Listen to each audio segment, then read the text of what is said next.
And we're off, we're underway.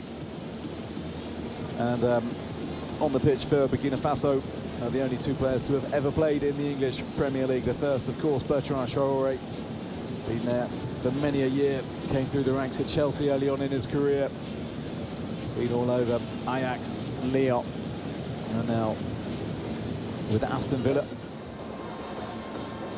The decision went Burkina's way, and they're in here and they're in behind, and they can strike a goal as Cabaret, and he can't keep it on target.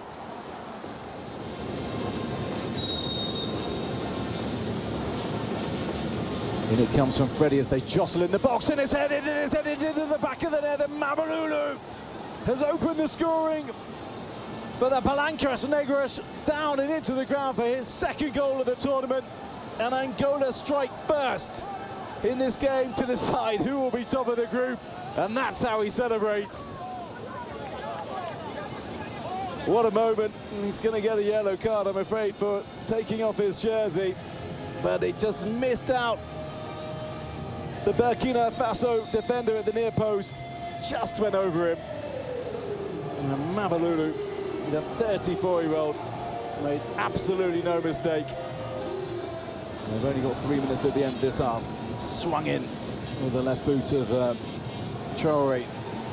Now Azizki, that's a really good ball in. And that's well dealt with as well. Cabaret. Certainly they'll want to see him more in the game. Here is Ouattara, who's just come on. And that's, well, he's gone down in the area, and that's definitely going to be worth looking at. Ouattara certainly thinks so, because he was felled.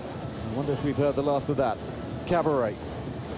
Decent ball in, and that's a free header, and Sangare can't take it. Round, here it is. Well, the question is, did Ouattara get the ball before Gaspar? This is the cross, and you've got to do better than that. Acres of space, free header. All eyes on the referee, and he says play on, and I think that's because Ouattara didn't actually get any contact on the ball before there was contact on him.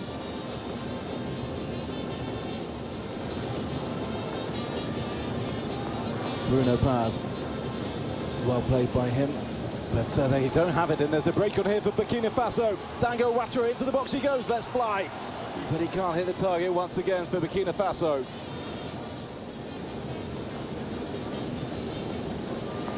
Lots of promise, but good defending once again. Play on, Sangare inside the fullback. This is promising for Burkina Faso, and that's a really smart goalkeeping by Neblu. Read it superbly well, came out, narrowed the angles, made it hard. Here Burkina Faso, they come out much brighter at the start of this second period. And he looks to the heavens. The Burkina Faso skipper, who's on the ball now. 3 men in the middle for Burkina Faso, pushing forward numbers. Azizki, where you thought he had got away, slightly held back. Sangare, Top Sober with a strike, and Top Sober goes well wide. And he plays it back into Show. Oh, that's extravagant. Into Mabalulu. Low and hard, but straight at Hervé Kofi. A nice move from Angola. Cabaret, he's got a man inside him. Here he is. Bertrand Traoré. Onto his left foot, Traoré. Look at that, 2 Angolans doing the defensive work. They are getting in the way of everything. Really, really well drilled. Really disciplined, this Angolan side. On this occasion, Tokonero can't clear it. Dango Ouattara into the middle, and that's an important punch from Kofi. And he's caught his opposite number.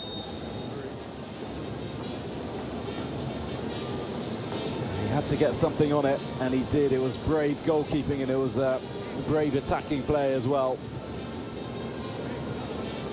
And well, Tapsoba just must have run into the fist of Neblu. Well, the arm's certainly on his upper body, and something's gone spilling in the air.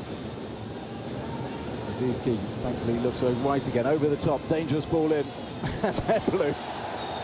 Well, did he use his arm? This is going to be worth reviewing. I think instantly, that's a yellow card for Neblu. Did he use his arm? I think he tried to use his head. It's very possible he missed it with his head. And it lit his left arm. Well, let's have a look. No, you can't do that. He is a very, very lucky boy to get a yellow card for that. The goalkeeper touching the ball outside the area. Neblu's absolutely got away with that.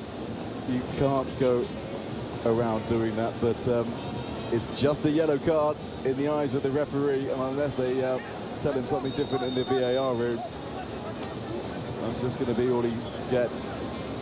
Look at the thought of Uber Valud on the bench. I think he agrees with me.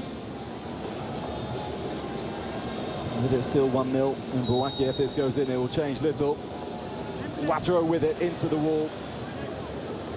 And there's a corner. Did his best Milson to stop it.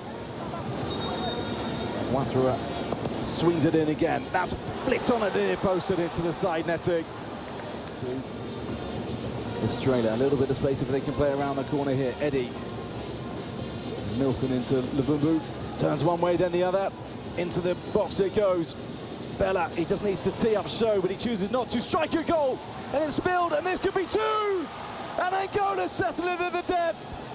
Zini taps home to ensure that the Palancas Negras will top Group D. As he scores his first ever goal at the Nations Cup, and he wasn't going to make any mistake from there. Spilled by the usually oh so reliable Hervé Coffey. He just found the shot too hot to handle. And Zini, their 21-year-old, was gleeful. And it is now surely a bridge too far for Burkina Faso. I thought here he would lay it back to show Jeremy Bella, but he didn't. Bit of swerve on the ball. And it was just a meat and drink for Zini. Simplicity itself as he tapped into a gaping net. A minute to go. Top gun arrow. Well, not a minute to go because the referee has seen enough. And Angola have done it. They've beaten Burkina Faso by 2-0. They have checked the Stallions' long scoring run, which now ends at 16 consecutive games. But Angola have topped Group D. They've gone through the group stage unbeaten for the first time since 2010. And they've reached the knockout stages of the Nations Cup for the first time since 2010, the year they hosted